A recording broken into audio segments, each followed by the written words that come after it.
प्यारे मित्रों नमस्कार। आपका हमारे इस वीडियो लेक्चर में बहुत बहुत स्वागत है। आज हम लोग पेरिस प्लास्टर या प्लास्टर ऑफ पेरिस, जिसे कैल्शियम सल्फेट हेमीहाइड्रेट भी कहा जाता है, बनाने की विधि और उपयोग को समझेंगे। तो आपसे एक रिक्वेस्ट है कि आप वीडियो के अंत तक बने रहें, तो आपको बखूबी पूरी तरह से समझ में आएगा। कहीं कहीं लाइट चमक रहा है, उसके लिए आप परेशान ना हो। मैं हर स्टेप को पढ़ के सुनाऊंगा, फिर आप नोट बनाइएगा जब मैं बोलूंगा। सर्वप्रथम हम लोग प्लास्टर ऑफ पेरिस बनाने के लिए जिप्सम को देखते हैं। जिप्सम का सूत्र हमने यहाँ पर लिख रखा है आपके लिए। जिप्सम का सूत्र CaSO4N2 होता है, ठीक है, आपको पता है। और पेरिस प्लास्टर या प्लास्टर ऑफ पेरिस या कैल्शियम सल्फेट हेमीहाइड्रेट दोनों एक ही है। प्लास्टर पेरिस के पेरिस ऑफ प्लास्टर या कैल्शियम सल्फेट हेमीहाइड्रेट भी कहा जाता है, जिसका सूत्र CaSO4 2H2O या CaSO4 होता है। आप एक बार ध्यान से देख लीजिए, ठीक है। तो प्लास्टर ऑफ पेरिस का सूत्र CaSO4 कैल्शियम सल्फेट हेमीहाइड्रेट, जब इसको हम लोग कहते हैं तो इस तरह का सूत्र व्यवहार किया जाता है। तो आइए मित्रों, हम लोग इसको बनाने की विधि को समझते हैं। तो आप ध्यान पूर्वक पहले हमारी बात को समझे। विधि क्या है? जिप्सम को तीव्रता से गर्म करने पर यह पूर्ण निर्जलीकरण होकर कैल्शियम सल्फेट प्रदान करता है। पहले हमारी बात को समझे। हमने कहा जिप्सम को तीव्रता से जब गर्म करेंगे तो यह पूरी तरह से निर्जलीकरण होकर कैल्शियम सल्फेट यानी CaSO4 प्रदान करता है। मित्रों, पहले हम लोग निर्जलीकरण को समझते हैं। आप निर्जलीकरण डिहाइड्रेशन एक बार सुन लीजिए, आपको तुरंत आ जाएगा। निर्जलीकरण का अर्थ है किसी पदार्थ से जल के अणुओं को तोड़ देना या निकाल देना, ठीक है। किसी पदार्थ से जल के अणुओं को निकाल देना निर्जलीकरण कहलाता है। जैसे देख लीजिए, कैल्शियम सल्फेट, यहाँ जिप्सम का सूत्र है, इसको में से जल अलगे निकाल देंगे तो वह निर्जलीकरण कहलाएगा। निर्जलीकरण का अर्थ क्या है? जल के अणुओं को बाहर निकाल देना किसी पदार्थ से, वही निर्जलीकरण कहलाता है। तो हमने पहला स्टेप में क्या कहा? जिप्सम को तीव्रता से गर्म करने, मतलब तेजी से जब हम लोग गर्म करेंगे तो यह निर्जलीकरण होगा, मतलब पूरा जल सूख जाएगा, ठीक है, होकर कैल्शियम सल्फेट प्रदान करता है। मित्रों आप ध्यान से देखिए, यह जिप्सम है, इसको हम पूरा गर्म करेंगे तो यह हमको सूख जाएगा और यह बच जाएगा, ठीक है। तो हम इसको अब क्रिया को देखते हैं, ध्यान से आप समझेंगे। तो जिप्सम को गर्म करना है, तो हमने यहाँ जिप्सम का सूत्र लिख रखे हैं, ध्यान से आप देखिए। CaSO4 यह जिप्सम है, हमने इसका सूत्र रख लिया, यहाँ पर हमने गर्म कर दिया, ठीक है। तो हमको जल सुखा देना है, तो जल इसमें से निकाल देंगे तो क्या बचेगा मित्रों? CaSO4 यानी कैल्शियम सल्फेट, और जल को निकाल दीजिए, क्योंकि क्या हो रहा है? पूरी तरह से डिहाइड्रेशन यानी जल का निर्जलीकरण हो गया। आशा करते हैं कि आपको यह जरूर समझ में आया होगा। फिर से जिप्सम को जब तीव्रता से गर्म करते हैं तो निर्जलीकरण होकर कैल्शियम सल्फेट CaSO4 प्रदान करता है, मतलब पूरा जल निकल जाता है। अब अगला स्टेप क्या कहता है? फिर सुनिएगा, यह निर्जलीकरण, ध्यान देंगे, यह निर्जलीकरण मतलब जो आपने यहाँ निर्जलीकरण कर दिया, जल को निकाल दिया, उभयगामी नहीं होता है। उभयगामी नहीं होता है। देखिए, उभयगामी होने का मतलब उसके जल के कण को पूरी तरह से खत्म नहीं कर देता है, ठीक है। जल को निकालता है लेकिन उसका नमी वगैरह बचा रह जाता है, पूरा उभयगामी नहीं हो पाता है, ठीक है। यानी जिससे कहने के तत्पर पूरा यह कैल्शियम सल्फेट ऐसे जिप्सम में नहीं बदल जाता है। उभयगामी होने का तात्पर्य कि जो यहाँ से कैल्शियम सल्फेट बना वह हमको प्लास्टर ऑफ पेरिस में नहीं बदलता है। ध्यान से समझिएगा, थोड़ा सा ध्यान पर देखेंगे। कैल्शियम सल्फेट जो होता है यह नहीं बदल पाता है, इसको ध्यान पूर्वक पहले समझ लें आपको। तो आप अगला स्टेप पर ध्यान पूर्वक समझेंगे। यह निर्जलीकरण उभयगामी नहीं होता है, जिससे कैल्शियम सल्फेट जल द्वारा जिप्सम में नहीं बदलता है। ध्यान पूर्वक समझेंगे। यह जो आपने इसको तोड़ दिया, यह निर्जलीकरण हो गया लेकिन उभयगामी नहीं हुआ। उभयगामी होने का मतलब यह जिप्सम को पुनः प्राप्त नहीं कर पाएगा। जैसे जिप्सम टूट गया, इससे पुनः प्राप्त नहीं होगा। उभयगामी होने का मतलब है कि दोनों तरह से क्रिया को करा दे। यह आप हमने देख लीजिए, हमने जिप्सम को तोड़ के यह बना दिया, ठीक है। जिप्सम को तोड़ करके कैल्शियम सल्फेट और जल में बना दिया, तो यह हमको कैल्शियम सल्फेट से पुनः जिप्सम प्राप्त होना चाहिए था, यह जल के द्वारा। इस जल के द्वारा जब एक के मिला देते तो पुनः यह मिल जाता है। तो उभयगामी होने का मतलब वह होना चाहिए था, दोनों तरह से क्रिया हो जाना चाहिए था, लेकिन यह निर्जलीकरण उभयगामी नहीं होता है, जिससे कैल्शियम सल्फेट जल द्वारा जिप्सम में नहीं बदलता है। ध्यान देंगे, उभयगामी नहीं होने के कारण निर्जलीकरण होता है लेकिन उभयगामी नहीं होता है। अर्थात कैल्शियम सल्फेट को या जल पुनः जिप्सम नहीं बना पाता, ये बात का आप ध्यान रखिएगा। तो उभयगामी होने का मतलब दोनों तरह से क्रिया को नहीं करा पाता है। इसको हम लोग गर्म करके जल को अलग निकाल देते हैं, निर्जलीकरण कर देते हैं, लेकिन यह निर्जलीकरण उभयगामी नहीं हुआ, जिससे कैल्शियम सल्फेट पुनः जल में नहीं बदल पाता है। वही हमने लिखा है कि यह निर्जलीकरण उभयगामी नहीं होता है, जिससे कैल्शियम सल्फेट जल द्वारा जिप्सम में नहीं बदलता है।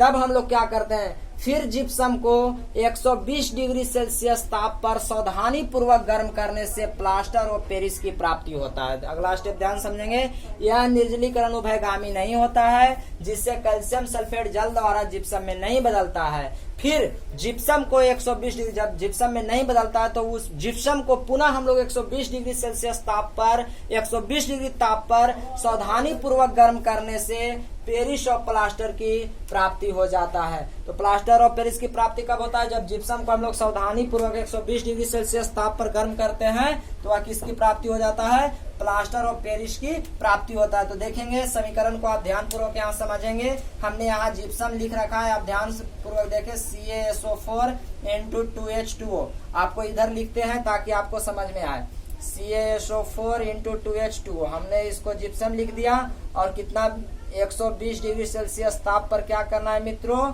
सावधानी से गर्म करना है। आप देख पा रहे होंगे।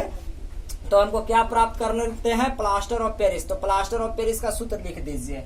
देखिए CaSO4 के होता है Hal2 × H2O।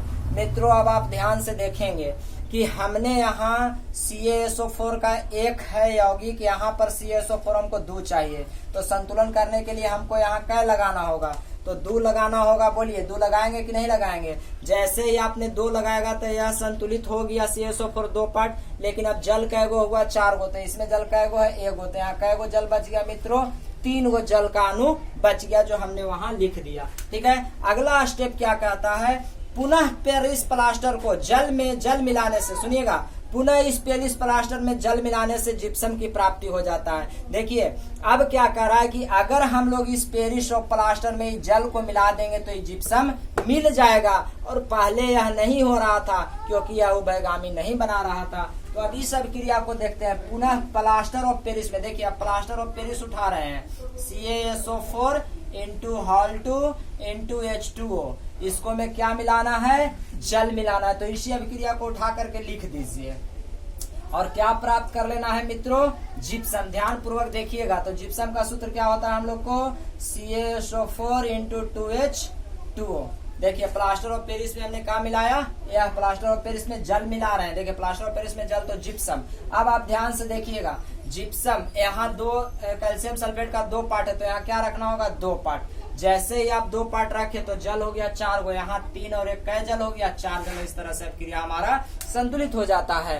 तो अब आप इस कंडीशन पर आकर के आप यहाँ पर फेयर कर लें, और परिभाषा को मैं आपको स्टेप बाय स्टेप पढ़ के एक बार पुनः समझा देता हूँ। अब क्रिया को आप खुद करके देखें, आपको ज्यादा फायदा होगा। पहला परिभाषा हम लोग को क्या है, जिप्सम को तीव्रता से गर्म करने पर यह निर्जलीकरण हो जाता है, मतलब जिप्सम से जल निकल जाता है और कैल्शियम सल्फेट में बदल जाता है। देखिए यहाँ से जल निकल गया और अलगे टूट गया, लेकिन यह निर्जलीकरण उभयगामी नहीं है। उभयगामी कहने का मतलब कि जल के मिलाने से पुनः जिप्सम नहीं मिलता है, जिससे कैल्शियम सल्फेट जल द्वारा जिप्सम में नहीं बदलता है। तत्पश्चात फिर जिप्सम को 120 डिग्री सेल्सियस ताप पर सावधानी से गर्म करने पर प्लास्टर और पेरिस की प्राप्ति होता है। तो मैंने यहाँ जिप्सम को फिर रखा, 120 डिग्री सेल्सियस ताप पर गर्म किया।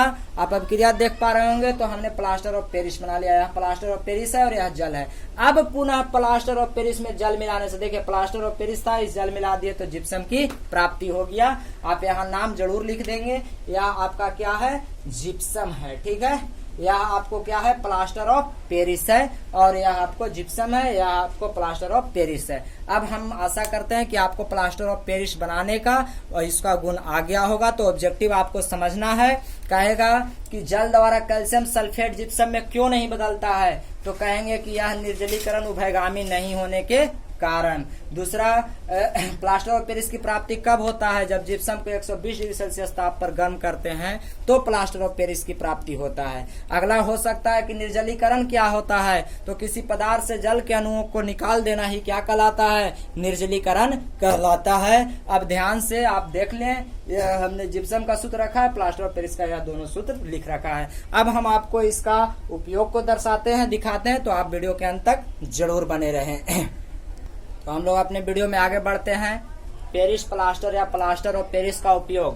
पहला उपयोग है मूर्ति बनाने में, कीमती मूर्तियों को बनाने में पेरिस और प्लास्टर का उपयोग किया जाता है। दूसरा उपयोग है शल्य चिकित्सा के समय। शल्य चिकित्सा मतलब हड्डियों के जांच के समय, हड्डी का जब जोड़ होता है तब हड्डी। शल्य चिकित्सा करने का मतलब हड्डी का कार्य होता है, तब हड्डी का जब इलाज होता है तब। शल्य चिकित्सा के समय टूटी हड्डियों को जोड़ने के लिए पट्टी के रूप में प्रयोग किया जाता है। मतलब जब हम लोग का हाथ पैर टूट जाता है तो ऊपर जो प्लास्टर लगा दिया जाता है वह प्लास्टर ऑफ पेरिस होता है। ठीक है, तो यह आप जरूर ध्यान रखेंगे। अब आपके लिए थोड़ा सा एक बात और ध्यान रखना है, उभयगामी का अर्थ है दोनों तरफ से अभिक्रियाओं को क्या करना? पूरा करा देना। हम लोग देख रहे थे कि जब हम लोग केवल निर्जलीकरण करा रहे थे तो हम लोग कैल्शियम सल्फेट और जल प्राप्त कर रहे थे, लेकिन वह जल द्वारा कैल्शियम सल्फेट जिप्सम में बदल नहीं रहा था। लेकिन जब हम लोग सावधानी पूर्वक से जब हम लोग गर्म किए कैल्शियम जिप्सम को, तो हम लोग को क्या मिल गया? पेरिस और प्लास्टर मिल गया। यह पेरिस और प्लास्टर में जल मिला दिए तो पुनः हम लोग को क्या प्राप्त हो गया? जिप्सम प्राप्त हो गया। तो आप याद रखेंगे, वैगामी का अर्थ था कि दोनों तरफ से अभिक्रियाओं को पूरा करा देना, निकालने पर निकल भी जाना और उसको मिलाने पर प्राप्त भी हो जाना। अब इस वीडियो के माध्यम से आज का हमारा सवाल है, जिसका उत्तर आप हमें कमेंट बॉक्स में जरूर देंगे। किसी पदार्थ से जल के मात्रा को निकाल लेना कहलाता है। किसी पदार्थ से जल के मात्रा को जब हम लोग निकाल देते हैं, हटा देते हैं, चॉइस ए में है स्वांगीकरण, चॉइस बी में है निर्जलीकरण, चॉइस सी में है दोनों, चॉइस डी में है कोई नहीं। तो आशा करते हैं कि आप इस सवाल का उत्तर हमें कमेंट बॉक्स में जरूर देंगे। अगर वीडियो आपको पसंद आया है तो प्लीज लाइक और शेयर जरूर कर दें। चैनल पर नए हैं तो चैनल को सब्सक्राइब भी अवश्य कर दें। और अगर आपको वीडियो पसंद है तो प्लीज लाइक शेयर सब्सक्राइब जरूर करें। चैनल पर नए माफ करिए। खूब पढ़े खूब बढ़े। तब तक के लिए नमस्कार।